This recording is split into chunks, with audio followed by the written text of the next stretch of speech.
അല്ല, അതൊക്കെ എന്ന് പറഞ്ഞാൽ ആ ഡാൻസിൻ്റെ സ്വഭാവവും രൂപമൊക്കെ എന്താണെന്ന് അറിഞ്ഞിട്ടേ പറയാൻ പറ്റുള്ളൂ.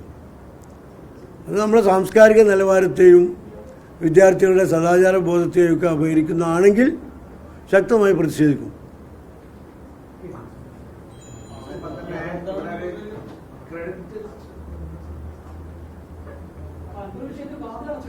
പിന്നെ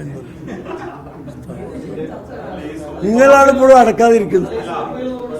ഡാൻസ് വിവാദത്തിലെ ഇപ്പോ മുസ്ലിം സമുദായ സംഘടനാ നേതാക്കളൊക്കെ എതിർപ്പ് പറഞ്ഞിട്ടുണ്ട്.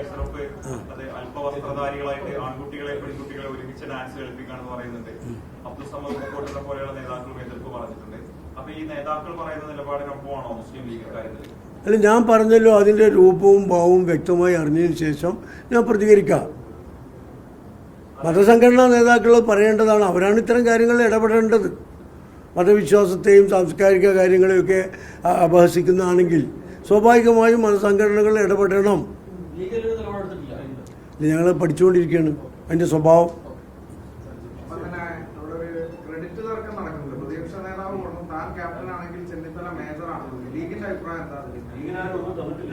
ലീഗിനെ സംബന്ധിച്ചിടത്തോളം UDF-ന്റെ ചെയർമാനാണ് സതീശൻ, അതിൻ്റെ കൺവീനറാണ് അടൂർ പ്രകാശ്, പ്രതിപക്ഷ നേതാവാണ് സതീശൻ, ഉപനേതാവാണ് കുഞ്ഞാലിക്കുട്ടി സാഹിബ്. അത്രയേ ഉള്ളൂ ഞങ്ങൾക്ക്.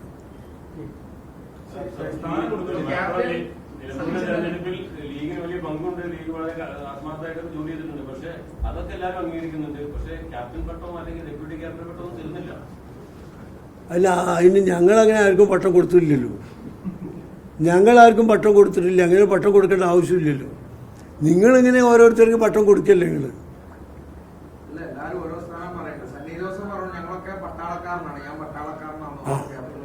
പട്ടാളക്കാരെന്ന് പറഞ്ഞാൽ രാജ്യത്തെ കാക്കുന്നവൻ, പാർട്ടിയെ സംരക്ഷിക്കുന്നവൻ. അതെല്ലാ പാർട്ടിക്കാരും അതാണല്ലോ. പ്രസിഡന്റ് മാത്രമല്ലല്ലോ. ഞങ്ങളെ സംബന്ധിച്ചിടത്തോളം ഇല്ല.